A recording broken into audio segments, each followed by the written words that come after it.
बरकातु अहमदुल्लाह हमद शाकिरीन व उसल्ली व उसल्लिमु अला नबील अंबिया वल अमीन व अला आलिहि व ताहिरीन व तय्यिबीन व सहबिही अजमाइन फ़ौज़ बिल्लाहि मिनश शैतानिर रजीम बिस्मिल्लाहिर रहमानिर रहीम।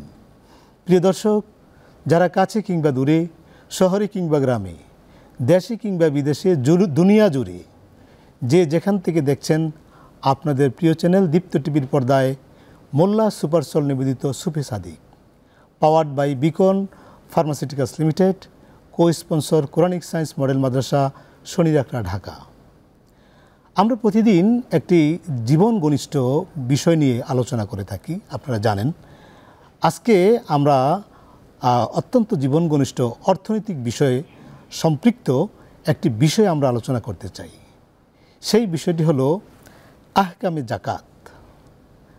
জাকাতের বিভিন্ন বিষয় নিয়ে আমরা আজকের প্রোগ্রাম সাজিয়েছি। এ বিষয়ে কথা বলতে আমাদের মাঝে উপস্থিত হয়েছেন স্টুডিওতে দুজন বিজ্ঞ ইসলামিক স্কলার। আমরা প্রথমেই তাদেরকে পরিচয় করে দিব আপনাদের সাথে। আমার ডান দিকে রয়েছেন তাহফিজুল উম্মাহ হাফিজিয়া মাদ্রাসা মতলব চাঁদপুরের সম্মানিত পরিচালক ফাদিলাতুল শেখ হাফিজ মাওলানা মুফতি মুর্শেদ আলম সিরাজি। আসসালামু আলাইকুম রহমতুল্লাহি ওয়া বারাকাতুহু। আমার বাম দিকে রয়েছেন বিশিষ্ট ইসলামী চিন্তাবিদ, প্রখ্যাত মুফাসসির কোরআন এবং মিডিয়া পার্সোনালিটি, মিডিয়া ব্যক্তিত্ব মুফতি আব্দুল হাকিম। আসসালামু আলাইকুম ওয়া রাহমাতুল্লাহি ওয়া বারাকাতুহু। যিনি আফতাবনগর জি ব্লকের আফতাবনগর বাইতুল মামুর জামে মসজিদের সম্মানিত খতিব বটে। ওয়ালাইকুম আসসালাম ওয়া রাহমাতুল্লাহি ওয়া বারাকাতুহু। আপনাদের দুজনকে আমাদের স্টুডিওতে স্বাগত জানাচ্ছি। বারাকাল্লাহু ফিক। ইতিপূর্বে আপনারা শুনেছেন যে আজকের আলোচ্য বিষয় হচ্ছে আহকামে জাকাত। জাকাত একটি গুরুত্বপূর্ণ বিষয় এবং অর্থনৈতিক গুরুত্বপূর্ণ বিষয়। আর রমজান আসলেই আমরা জাকাতের বিষয়টা আমরা আলোচনা করি। তো আসলে কি শুধু রমজানের সাথে জাকাত রিলেটেড নাকি অন্য সময় দেওয়া যায়, এই বিষয়গুলো আমরা পরে বলবো। তো এ পর্যায়ে আমি আপনার কাছে যাচ্ছি যে জাকাত কি, জাকাত ফরজ হওয়ার কী কী কারণ আছে, শর্তগুলো কী আছে, একটু বলবেন প্লিজ। আলহামদুলিল্লাহ ওয়াসসালাতু ওয়াসসালামু আলা রাসূলিল্লাহ ওয়া আলা আলিহি ওয়া আসহাবিহি আজমাইন, আম্মা বাদ। সম্মানিত দর্শক শ্রোতা, মহান রব্বুল আলামিন আল্লাহ সুবহানাহু ওয়া তাআলার দরবারে আমরা অসংখ্য শুকরিয়া আদায় করছি যে মাহে রমজান আমাদেরকে গুরুত্বপূর্ণ একটি বিষয় তথা সমাজের দারিদ্র্য বিমোচনে সবচেয়ে ভূমিকা যেটা পালন করে জাকাত, এই বিষয় নিয়ে আজকে আমাদের দীপ্ত টিভিতে এই বিষয় নিয়ে আলোচনা শুরু হচ্ছে। তো সর্বপ্রথম রব্বুল আলামিনের দরবারে আমরা শুকরিয়া আদায় করি যে এমন একটি বিষয় নিয়ে আজকে আমরা দেশ বিদেশে এই কথা প্রচার করতে সক্ষম হচ্ছি। সম্মানিত দর্শক শ্রোতা, জাকাত হচ্ছে এমন একটি বিষয়, এর একটা বিস্তারিত আলোচনা বলতে গেলে সর্বপ্রথম আমরা জানি যে জাকাত শব্দটা যদি আমরা চিন্তা করি, জাকাত শব্দটার অর্থই হচ্ছে বৃদ্ধি পাওয়া। জাকাত শব্দের অর্থই হচ্ছে পবিত্রতা অর্জন করা।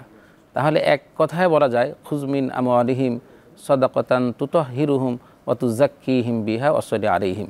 এই আয়াতে কারিমার দৃষ্টিকোণ থেকে স্পষ্ট হচ্ছে যে জাকাত দিলে একটা মানুষ সম্পদশালী, যে তার মাল তো বৃদ্ধি পাবেই এবং মালটা পবিত্র হয়ে যায়। তাহলে এ থেকে বোঝা যাচ্ছে যদি যার উপরে জাকাত ফরজ, সে যদি জাকাত না দেয় তাহলে কিন্তু তার মালও পবিত্র হচ্ছে না এবং গোটা মাল অপবিত্র থেকে যাচ্ছে। যার বহিঃপ্রকাশ হিসাবে এবং তাদেরকে হুঁশিয়ার করতে যে আল্লাহ নিজেও বলেছেন আল্লাযীনা ইয়াকনিজুনা যাহাবা ওয়াল ফিদ্দাতা ওয়ালা ইউনফিকুনাহা ফি সাবিলিল্লাহ ফাবাশশিরহুম বিআযাবিন আলীম, যে যারা অর্থ সম্পদ স্বর্ণ মুদ্রা এগুলি গচ্ছিত রাখে কিন্তু তারা খরচ করে না তথা জাকাত দেয় না, আল্লাহ কিন্তু তাদের শাস্তির কথা বলেছেন। এমনকি এমনও বলেছেন সাইয়ুতাওয়াকুনা বিহি মা বাখিলু ইয়াওমাল কিয়ামা, কিয়ামতের দিন তাদের এমন শাস্তি দেওয়া হবে, এই সম্পদগুলিকে তাদেরকে গলার মধ্যে ঝুলিয়ে দেওয়া হবে। তাহলে এই কারা এই সম্পদ কি পরিমাণ হলে মালিক হলে বা কি সম্পদ থাকলে সে জাকাত দিবে তারও কিন্তু একটি সুনির্দিষ্ট ব্যাখ্যা রয়েছে। আমরা সেই বিষয়ে যদি দেখতে চাই তাহলে সর্বপ্রথম আমরা কয়েকটি শর্ত রয়েছে যে ধনী মানুষ জাকাত দিবে, ঠিক আছে। প্রথমত হচ্ছে মালিকের নিসাবের মালিক হতে হবে তার, যে এটা আবার কি, তাহলে বোঝা যাচ্ছে যে 7.5 ভরি স্বর্ণ অথবা 52.5 তোলা রূপার মূল্যর পরিমাণ যে সম্পদ এটা যদি কারো থাকে তাকে মালিকের নিসাব বলা হয়। নেশাব পরিমাণ মাল। আর এটা থাকলেই হলো না, এটা পূর্ণ 1 বছর তার অধীনস্থ থাকতে হবে। 1 বছর। আপনি চমৎকার বলছিলেন।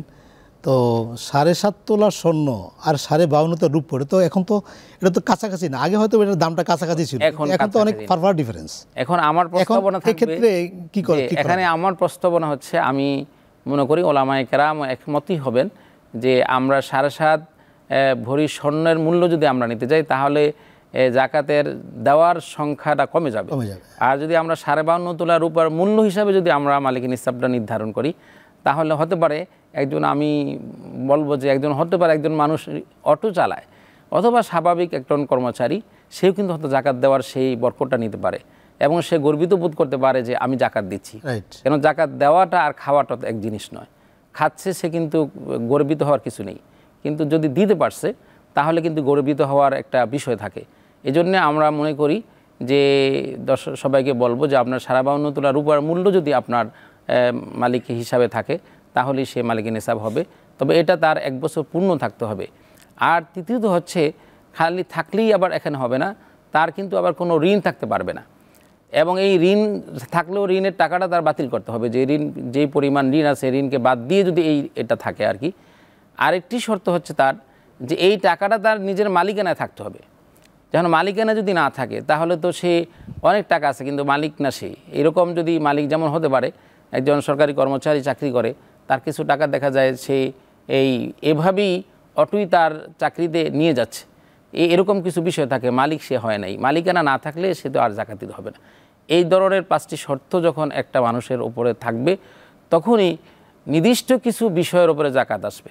যেমন হচ্ছে 1 নম্বর, আমরা যদি বলি যে বিচরণশীল প্রাণী আছে, গরুর জাকাত আছে, ছাগলের জাকাত আছে। আমরা সেই কথাগুলি শুনবো আর একটু পরে। এ পর্যায়ে আমরা যাচ্ছি আমাদের আজকের সম্মানিত অতিথি মুফতি আব্দুল হাকিম। আপনি যদি বলতেন যে দারিদ্র্য বিমোচনে জাকাত কিভাবে ভূমিকা রাখে? জি, বিসমিল্লাহ, আলহামদুলিল্লাহ, ওয়াসসালাতু ওয়াসসালামু আলা রাসূলিল্লাহ। আসলে আমরা বলে থাকি যে অর্থে হলো সব অনর্থের মূল। এই কথাটি কিন্তু আসলে ঠিক নয়, বরং অর্থ থাকাটা হলো কল্যাণকর। কারণ আল্লাহ সুবহানাহু ওয়া তাআলা কোরআনে অর্থটাকে কিন্তু খৈর বলেছেন, ওয়া ইন্নাহু লিহুব্বিল খৈর লাশাদীদ। তো কাজে অর্থ অনর্থের মূল, এই কথাটি মূলত আসলে ঠিক নয়। তো মূলত এই সমাজে যে অর্থনৈতিক বৈষম্য আছে, এই বৈষম্য দূরকরণে জাকাতের ভূমিকা কিন্তু অনস্বীকার্য, অপরিসীম। কিভাবে জাকাত বৈষম্য দূর করে? দেখুন, মূলত জাকাতের মূল স্পিরিটটা আপনি পাবেন বা মূল সুফলটা পাবেন যদি জাকাত ম্যানেজমেন্ট, অর্থাৎ রাষ্ট্রীয় ব্যবস্থাপনায় যদি জাকাত উত্তোলন হয় এবং রাষ্ট্রীয় ব্যবস্থাপনায় যদি এটি বন্টন হয় এবং যারা প্রাপ্য তাদের কাছে পৌঁছিয়ে দেওয়া হয়, তাহলে এটার সঠিক সুফল লাভ করা যাবে। এবং সেটার রূপটা হবে এরকম, যেমন ধরুন এখন যে বর্তমান শাসন ব্যবস্থাগুলোতে আছে যে রাজস্ব নীতি, অর্থাৎ তারা যেভাবে ব্যাট এবং কর কালেকশন করে, ঠিক এই রাষ্ট্রের মধ্যে থাকবে হলো একটা জাকাত বিভাগ থাকবে স্বতন্ত্রভাবে, কিংবা জাকাত মন্ত্রণালয় থাকতে পারে, কিংবা ধর্মীয় মন্ত্রণালয়ের আন্ডারে জাকাত বোর্ড থাকতে পারে, এবং সারা দেশেই জেলা উপজেলায় এরকম কালেক্টর নিয়োগ দেওয়া হবে।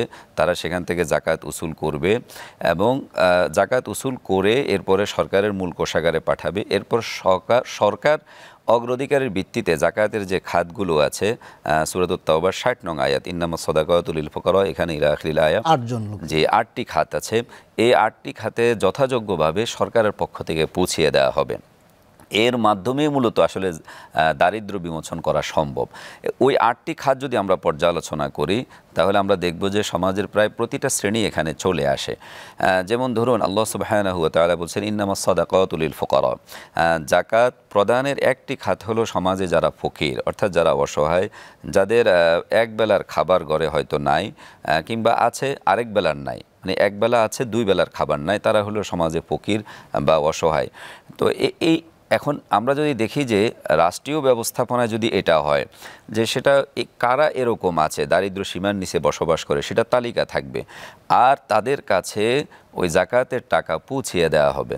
এরপর আল্লাহ সুবহানাহু ওয়া তাআলা পরবর্তী খাতের কথা বলেছেন, অল মাসাকিন। একটু আপনার একটু ইন্টারফেয়ার করছি, জাকাতের টাকা আপনি বলছেন পৌঁছিয়ে দিবে, কিন্তু আমরা তো বাস্তব দেখছি না, বরং মানুষ জাকাতের টাকা, জাকাতের মাল নিতে এসে অনেকে মারাও যাচ্ছে।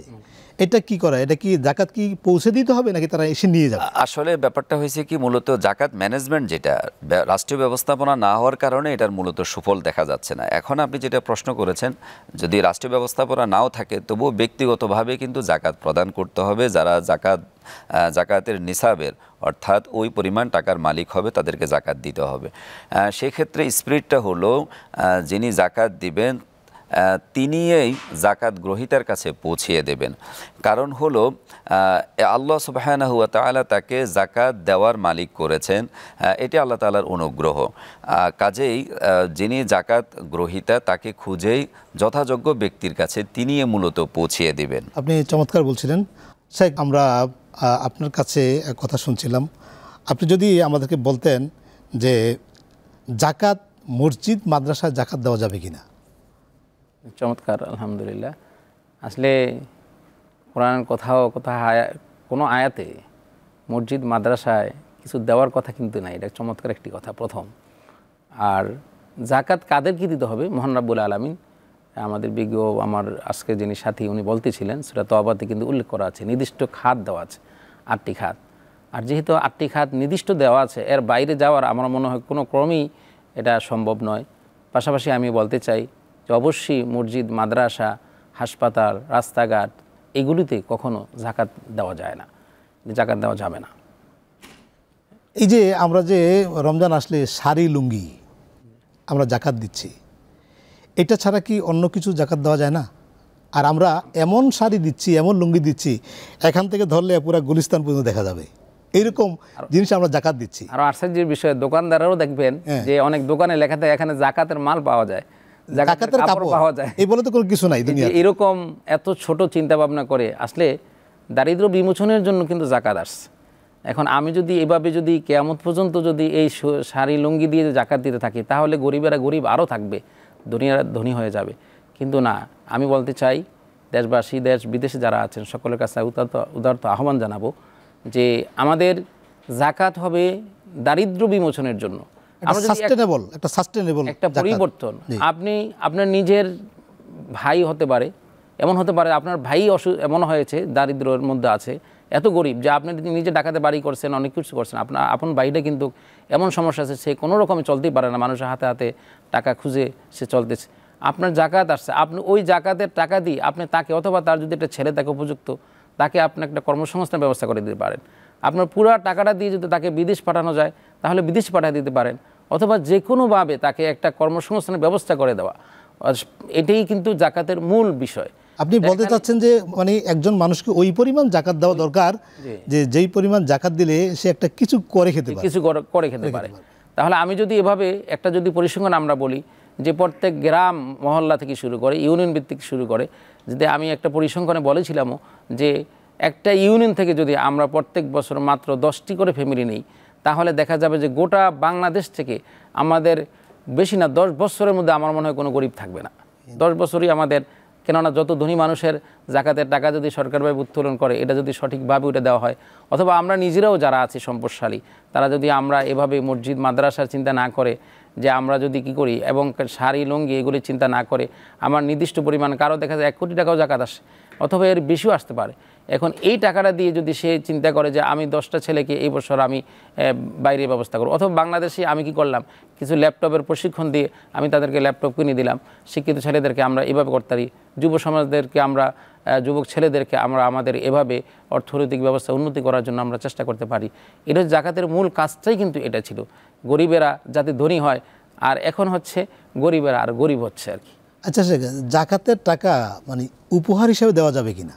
জাকাতের টাকা উপহার, যেমন ঈদ আসছে, এখন আত্মীয়স্বজন দরিদ্র আছে, তাদেরকে আপনি উপহার হিসেবে দেওয়া যাবে কিনা? যদি উল্লেখ না থাকে, যে আমি উল্লেখ করলো না, সে মনে মনে বললো সে আমি জাকাত দিচ্ছি, কিন্তু এক্ষেত্রে তার জাকাত আদায় হবে কিনা? এই বিষয় হচ্ছে যে আপনি যদি এই উপহারটা যদি সে যদি জাকাত খাওয়ার যে 8টা খাত, ওই 8টা খাতের মধ্যে যদি সে পড়ে, তাহলে আপনি না বলে দেওয়াটাই, যে আপনি তা বলবেন না, আপনি নিজে নিজে মনে নিয়ত করবেন যে আমি এটা জাকাতের টাকা দিয়ে দিচ্ছি। কিন্তু আপনার দেখবেন আপনার আত্মীয়স্বজন, আপনার চাচা হতে পারে, আপনার ফুফা হতে পারে, আপনার ভাই হতে পারে, ভাতিজা হতে পারে, অথবা আপনার বোন বিয়ে দিয়েছেন এমন হতে পারে, ভগ্নিপতিও আজকে এমন অসহায় হয়ে গিয়েছে, এরকম ফ্যামিলিকে যদি আপনি জাকাতের টাকা দিয়ে যদি ঈদের উপহার দেন, আমার মনে হয় আরও এটা খুশি হওয়ারই কথা, এবং এটা অবশ্যই এটাই উত্তম হবে। কেন আপনি তো বলছেন না যে আমি জাকাত দিচ্ছি, কিন্তু তারা ওই 8টা খাতের মধ্যে যদি পড়ে যায় কিছু করার নেই, তাকে দেওয়াই সবচেয়ে উত্তম আমি মনে করি। আপনি চমৎকার বলছিলেন। আমরা এই পর্যায়ে আমরা এই শাইখের কাছে যাব। শাইখ, আপনি বলবেন যে ব্যবসায়ীর যে জাকাত, ধরেন একজন লোকের মুদি দোকান, তার 5 লক্ষ টাকা তার দোকানের ক্যাশ, তো উনি কীভাবে জাকাত দিবেন? যে ব্যবসায়ী ব্যক্তি মূলত জাকাত দেবে, শুধু ব্যবসায়ী না, প্রত্যেক শ্রেণী জাকাত দেবে। যে দুটো নিসাব আছে, স্বর্ণ রৌপ্য, তারপরে নগদ টাকা কিংবা বাণিজ্য দ্রব্য মানে ব্যবসায়িক পণ্য। তো আপনি যেটা প্রশ্ন করেছেন মানে এগুলোতে জাকাত আসে মূলত, এবং 1 বছর অতিক্রান্ত হতে হবে। একজন ব্যবসায়ী তার যে 5 লক্ষ টাকা যদি ক্যাশ থাকে সেটা, তারপরে তার ব্যবসায়িক যে পণ্যগুলো আছে, বাণিজ্য দ্রব্যগুলো আছে, সেগুলোর মানে কেনা মূল্য তাকে হিসাব করেই তারপরে জাকাত তাকে প্রদান করতে হবে। আরেকটি বিষয় হলো যে আমরা অনেক সময় ব্যাংকে এফডিআর করে রাখি, অথবা ইন্স্যুরেন্সের টাকা জমা দেওয়া আছে, সেই টাকাটার জাকাত হবে কি না? আর ফ্ল্যাট আমরা অনেক সময় ফ্ল্যাট 4-5টা ফ্ল্যাট থাকে অনেকের, সে তার একটু মানে ইউজ করে না, ভাড়া দেয়, তো সেক্ষেত্রে ফ্ল্যাটের জাকাতটা হবে কি না, বা এটা কীভাবে হবে? যে এফডিআর, সঞ্চয়পত্র, শেয়ার বাজার, মানে যতগুলো টাকা আছে, মানে নগদ টাকার বিপরীতে বাট যতগুলো টাকার বন্ড হোক কিংবা দলিল হোক, পত্র হোক, এগুলোতেও জাকাত আসবে, এগুলো হিসাব করতে হবে। আর দ্বিতীয় প্রশ্ন করেছেন হলো ফ্ল্যাটের টাকা, বলছে যে কোনো ফ্ল্যাটের ব্যাপারে হলো 3টা মূল দিক আছে। এর মধ্যে একটি দিক হলো যে নিজে থাকার ফ্ল্যাট, এটার মধ্যে জাকাত আসবে না। আর আরেকটি দিক হলো ফ্ল্যাট ভাড়া দেওয়া, সেক্ষেত্রে মূল ফ্ল্যাটে জাকাত আসবে না। ভাড়া তার অন্যান্য যে টাকাগুলো আছে সেগুলোর মধ্যে হিসাব করে জাকাতের হিসাব করতে হবে যদি 1 বছর অতিক্রান্ত হয়। আর তৃতীয় নম্বর হলো একজন ব্যক্তি ফ্ল্যাট স্বয়ং কেনা বেচা করে, মানে এটাই তার ব্যবসায়িক পণ্য, তাহলে এক্ষেত্রে পুরোটার মধ্যে তার জাকাত আসবে। আরেকটি প্রশ্ন হচ্ছে যে পেনশন পেয়েছে বাবা, তো এটার উত্তরাধিকার স্ত্রী মানে মা আছেন, ছেলেমেয়েরা আছেন, টাকাটা এখনও আপনার বন্টন হয়নি, এক্ষেত্রে জাকাত কি হবে? এক্ষেত্রে বন্টন না হলেও বন্টন করে নিতে হবে, মানে বন্টন ভিত্তিক, যেহেতু জাকাত আসবে হলো সাহেবে মাল, যিনি টাকার মালিক হবেন, মিল্কিয়ারটা শর্ত, কিন্তু মানে মালিক হওয়াটা শর্ত। তো কাজে এটা যদি একজনের কাছে জমাও থাকে কিন্তু তিনি তো মালিক নন, মালিক উনি তো এখন তো ওনারই মালিক, যেহেতু মারা গেছেন, একজনের কাছে বলছেন আছে, কিন্তু এখন এই টাকাটা সকলের মানে বন্টন যে নীতিটা আছে, যদি বাবা বেঁচে থাকে তাহলে তো বাবাই জাকাত দিবে, যে বাবাই, আর যদি বাবা বেঁচে না থাকে তাহলে কিভাবে হবে? তাহলে ওই যে বন্টন নীতি আছে, মিরাসের নীতি, বাবার মৃত্যুর পরে সন্তানরা যেভাবে মালিক হন তার স্ত্রী সহ, তারা ওইভাবেই টাকার মালিক হবেন। হওয়ার পরে তাদের অন্যান্য টাকার সঙ্গে হিসাব করার পরে যদি সাহেবে মাল হন, মানে নিসাব পরিমাণ মালের মালিক হন, তাহলে তাকে জাকাত দিতে হবে। আরেকটা বিষয়, আমরা এই যে ওসর জমির ফসলের যে জাকাত, এটা আগে দেখতাম যে আমরা লোকেরা ওরা মেপে মেপে জাকাত দিয়ে দিত, কিন্তু এখন কিন্তু এটা দেখা যায় না। তো এইভাবে যদি ওসর যদি না দেওয়া হয় তাহলে তার পরিণতিটা কি? দেখুন, আল্লাহ সুবহানাহু ওয়া তাআলা আমাদেরকে কিন্তু আদেশ করেছেন যে আমরা যেন অমিম্মা আখরাজনা লাকুম মিনাল আরদ, অর্থাৎ জমিন থেকে যেটা আমরা উৎপন্ন করি, মানে আল্লাহ তাআলা উৎপন্ন করেন, আমরা কাজ করি, সেটার আমাদেরকে জাকাত দিতে হবে, অর্থাৎ ফসলের জাকাত আমাদেরকে দিতে হবে। তো যদি কিছু বিষয় আছে, কিছু শর্ত আছে, অর্থাৎ যদি আল্লাহ তাআলার পক্ষ থেকে মানে বৃষ্টির মাধ্যমে, যদি সেচ কাজের মাধ্যমে যদি ফসলটা উৎপন্ন করা হয়, তাহলে সেক্ষেত্রে 1/10 মানে যে ফসলটা হবে তার 1/10 ওই শস্য কিংবা যে উৎপাদিত যে পণ্য সেগুলো তাকে সদাকা মানে জাকাত দিতে হবে। আর যদি নিজেরাই যদি পানির ব্যবস্থা করে যদি উৎপাদন করা হয় তাহলে 20 অর্থাৎ 20 অংশ মানে 20 ভাগের 1 ভাগ তাকে জাকাত দিতে হবে। সেটাকে আর ওসর বলবে না, সেটাকে মূলত 20 ভাগের 1 ভাগ বলবে আর কি। জি শেখ, আপনি অত্যন্ত চমৎকার কথা বলছিলেন, অসংখ্য ধন্যবাদ আপনাকে। আমরা শেষ প্রশ্ন যাব আপনার কাছে। আপনি বলবেন জাকাতের একেবারে মানে সুফলটা কি? কম কথায় একেবারে কম কথায়, এক কথায় বলতে গেলে আমরা জানবো যে জাকাতের সুফল হচ্ছে যে সম্পদশালী, যে জাকাত দিবেন তিনি যেভাবে পরকালের শাস্তি থেকে মুক্ত হবেন, তিনার সম্পদ পবিত্র হবে, তিনার সম্পদ বৃদ্ধি পাবে। আর যাদেরকে দিবেন যে গরিব মানুষ, তারাও দরিদ্র থেকে মুক্ত হয়ে তারাও একদিন জাকাত দেওয়ার যোগ্যতা অর্জন করবে ইনশাআল্লাহ। ইনশাআল্লাহ। আপনারা কষ্ট করে আমাদের স্টুডিওতে এসেছেন, কষ্ট করে স্টুডিওতে এসে চমৎকার চমৎকার প্রশ্নের উত্তর দেওয়ার জন্য আন্তরিক ধন্যবাদ এবং মোবারকবাদ জানাচ্ছি। প্রিয় দর্শক, আমরা অনুষ্ঠানের একেবারে শেষ পর্যায়ে এসে পৌঁছেছি। আপনারা দেখছেন মোল্লা সুপার সল নিবেদিত শুভে Sadiq, powered by Beacon Pharmaceuticals Limited, co-sponsor Quranic science model মাদ্রাসা, শনিরহাটা, ঢাকা। আসুন আমরা জাকাত প্রপারলি আমরা জাকাত দেই। আমরা এরকম জাকাত দেই যে জাকাত দিয়ে জাকাত যাকে দিচ্ছেন সে যাতে উপকৃত হতে পারে, একটা সাস্টেনেবল একটা ডেভেলপমেন্ট হতে পারে। আগামী পর্ব দেখার আমন্ত্রণ জানিয়ে আজকের মতো এখানে শেষ করছি। আসসালামু আলাইকুম রহমতুল্লাহি ওয়া বারাকাতুহু।